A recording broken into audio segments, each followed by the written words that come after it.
This is Frog Valley Tropical Fruit Farm, and I want to talk about our Priestley Atemoya. I left for Santa Monica for 4 nights, and I think, yeah, 4 nights, and cruised around there above the pier on Ocean and, you know, Main Street and different streets, but I walked around a lot, and they have this park at the top of where the pier is, that right there. There's a long park that goes up to 2nd Street and from Ocean. And it was like this. It was grass and cycads and dioms and encephalitos, it looked like, and some, you know, palms like this. But they used all grass, like different, like native, or probably not even native, but different grass, or it could have been native, I shouldn't say that. Grasses like clumped, that they allowed to clump, and it was just packed in with the encephalitos and cycads, because that's kind of what I do. I like cacti and succulents. I had a huge succulent and cacti garden in San Diego, and I loved it.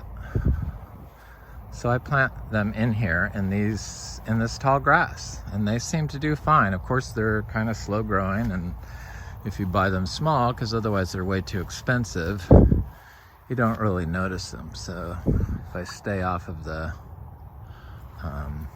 orchard floor, I don't walk over them, but they're all in there. I just found it interesting that it was like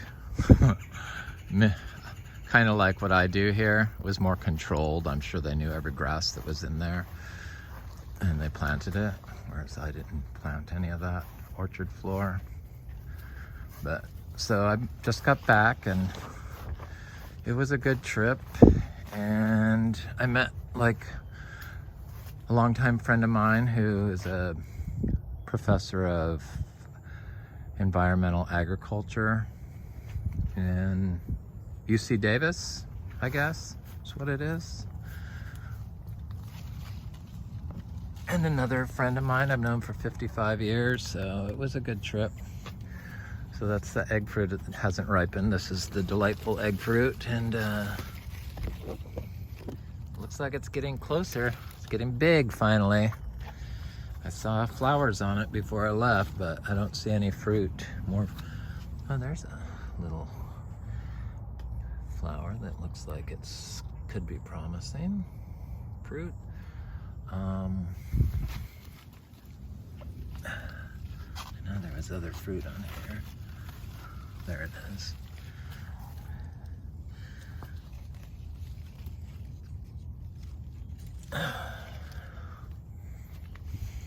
I like my egg fruit. Once it starts ripening, get it and let it ripen up all the way, because it is a lot better when it's completely ripened. The sweetness and texture level is much better.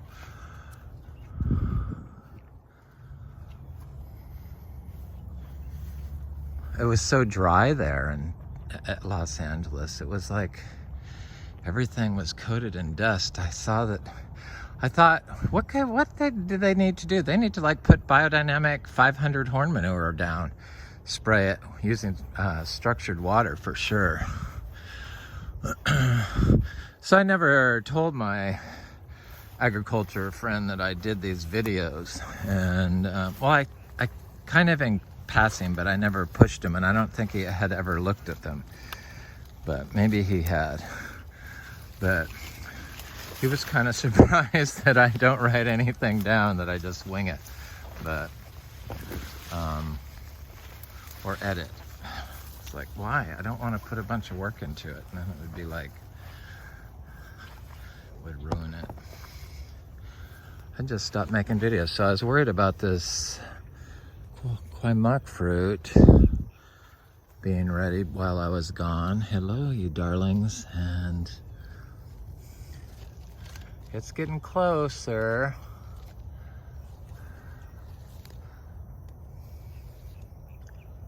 But it doesn't look like it's quite ready yet. Now, I don't know this fruit. I don't know if it drops off as soon as it changes color or what. So I know I had 3 of them on there before I left, but oh, there it is. There's 3. 1, 2, 3. First time this has held fruit this long. They look like they're gonna make it. Knock on wood. Okay, that's good. I'm just so amazed at all the, like, how good it looks. The, you know, no water, no nothing. Don't walk in on it. Just stay off of it.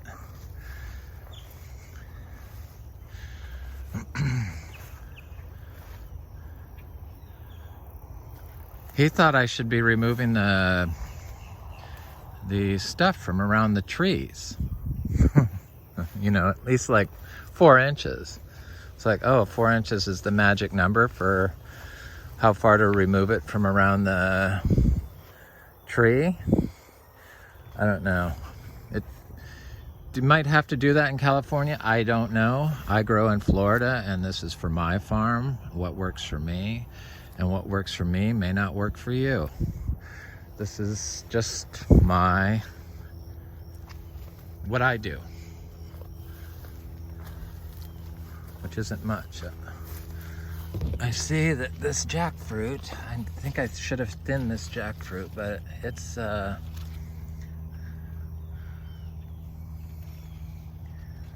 looks like it's getting some, like this one's brown. No, it's still green.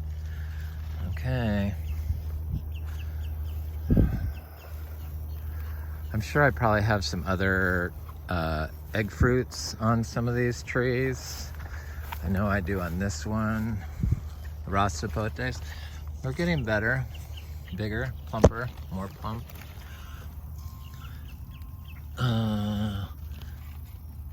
The birds attacked this tree when it had all the little fruit on it, but they spared me 3. Thank you, birds. Okay, do I want to go to the cashew? Oh, we're checking the Atemoya.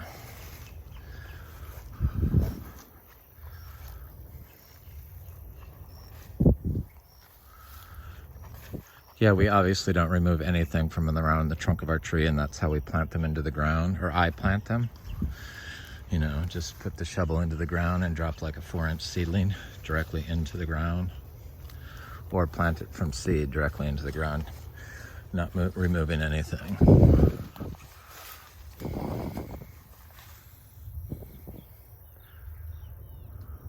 I'm fairly certain, because of the sand and all the rain we have here, that that's why it works so well.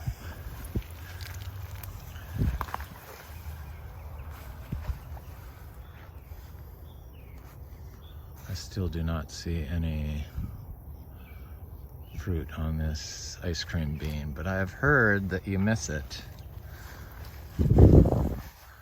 first time, or can miss it the first time from a reliable source. I'm sure that's possible, because I miss a lot of fruit, but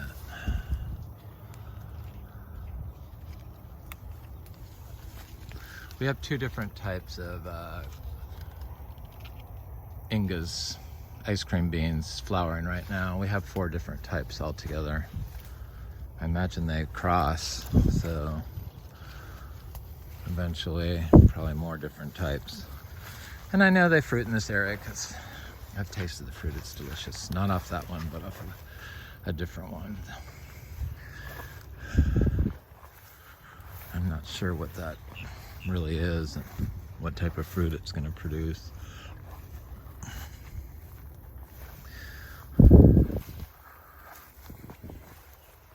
You got to cover up here, I noticed. So that's what I did notice when I got back. Oh, the bug's hitting your arm. So long pants and long shirts and an outer shirt. so they don't attack your back through your clothes.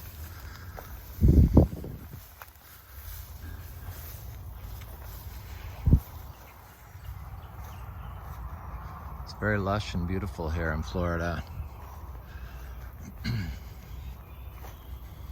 The air smells so clean.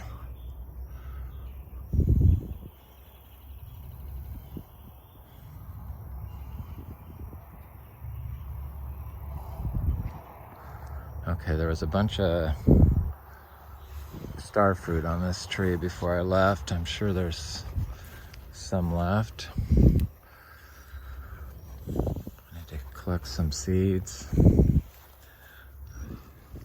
Yes, there's quite a bit still.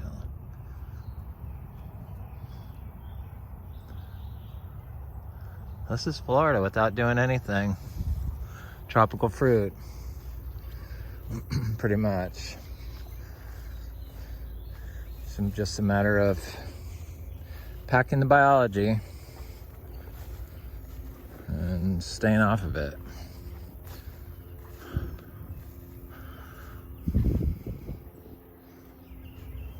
But I mean, we have like huge trees that pump carbon into the soil, so it's not like there isn't a non-stop supply of carbon. People get confused about why don't you mulch? This is the mulch. It's everyday mulch that I don't have to do. You have to make sure it's happy, and you get there by adding like carbon to it. And then throwing some earthworm castings on it, and cow manure, if you have it. Grass-fed cow manure is ideal. If you don't, I'm sure bags of that living soil they use for marijuana would work, small amounts, but I don't know. I've never tried it. We make compost. I think everyone can make compost. This was always a really bad, unhealthy area of the yard because it had a bunch of trees here. This one got hit by lightning twice, and it was protected on all sides from wind, and so the rain would just come down, and then it was mowed. So it was like it had 60, almost 60 years of, 55 years of rain and lawn caused compaction and no organic matter. And I tried everything on it, and it's still taken 3 years. It looks like it's finally snapping out of it, but I've planted seeds in here. There's little mangoes in here. There's little mangoes growing along where I planted the seeds, but I try not to look for them because that ends up you stepping on something else that you planted and really staying off. But they look good, the mangoes. The cashews are all coming up.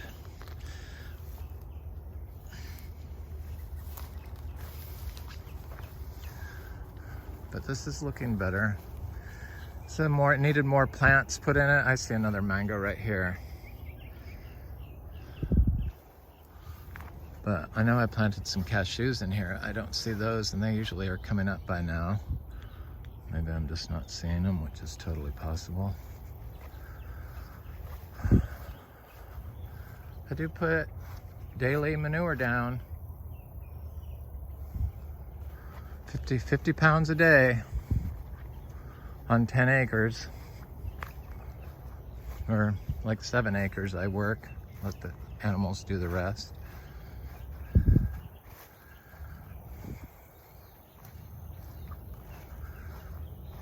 The mangoes are looking good.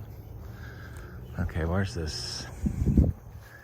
Should we go look at the cashew tree before the lychees are looking good. The citrus is looking good. I think I've got lots of citrus planted here now. I've been like planting seed-grown citrus continuously for like 3 years. But you know, not everything survives, and not everything grows fast enough to where you can see it. because it's kind of hard to see the little trees popping out of this stuff, and sometimes that can take a while.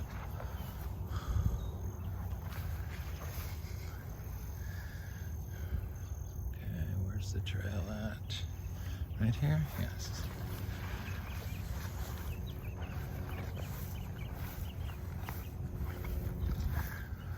Lychees. It's truly amazing. You can grow all this tropical fruit here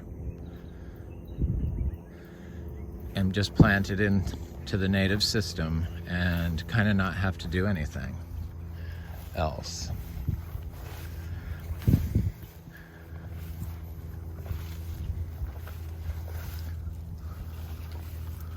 Okay, how do I get out of here? Where's my cashew tree? Yes, there's the trail. There it is. Cashew, the lychees, citrus, lychees, citrus,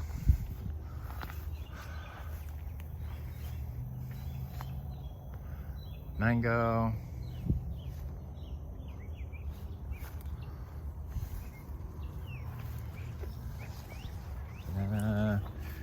sapote. There's another one in here somewhere.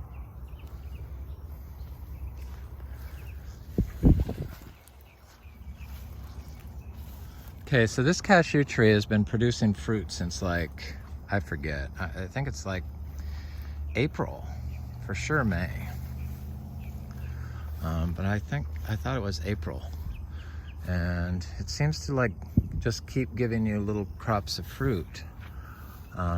This thing has never been watered. It's kind of in a spot of the yard where it's not given a lot of attention, not looked at a lot. But it does have one more little crop. So this tree, hopefully, looks like it'll be ready next month if it stays on there.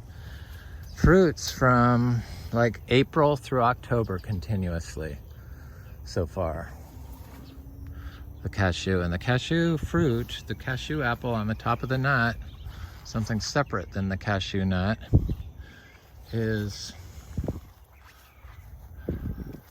delicious and refreshing and has all kinds of health benefits. So it's an easy tree to grow in Florida with your citrus, seed-grown citrus, that you don't have to water. So white sapote is finally trying to do better. Was a nursery started tree. They just never seem to succeed, or not always. But I guess that's true of seed-grown trees too. Back to the priestly Atemoya. Oh yeah, this had fruit on it, this citrus. This is a weird looking fruit. It's a lot different than the others. Super dark green. That's first year that tree is fruited, and like it's gonna be 3 years old. I think January or something. From seed, from one of our trees. It's from our tree on our other property that I've been having for sale.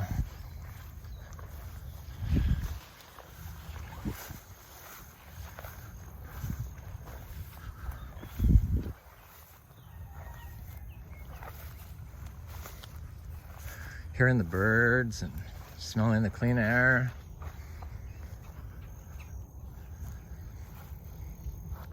Makes it all worth it, I think. So this is the start of our mostly mango section. Mangoes where nothing is watered anything anywhere near them. This back 5-acre property that the mangoes are on. So this is the pasture, but that was it was a horse pasture for 55 years. and they never did rotational grazing. They kept 5 horses on it year round. You know, you don't have to feed them. But this was a it was chewed down to the ground and never got above like, I don't know, a ½ inch. And it was all sedge when it grew out after the horses got off of it. And it's finally this particular weed which really helps compacted areas or disturbed areas, took over there. So it's kind of just growing in some patches where, because horses like to chew areas down. Stickers in here. Mangoes are all looking very healthy.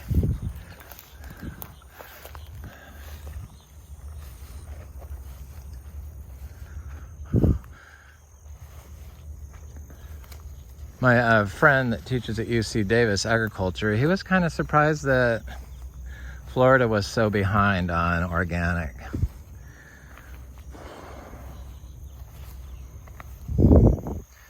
I said, yeah, it was pretty easy to step into the vacant position of organic certified grower here in Florida.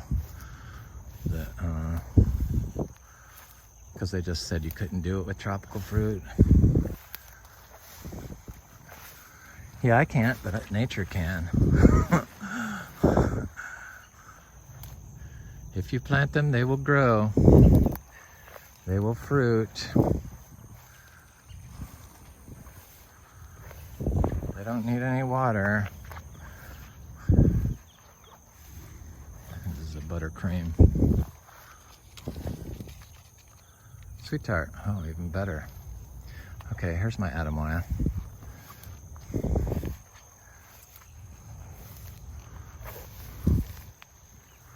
So that's these trees are all like planted as 3 gallons, gonna be 2 years real soon. So I see the rabbits have been under there, so the fruit must be getting close to ripe. Does that mean they got them all? Please leave me 1 or 2.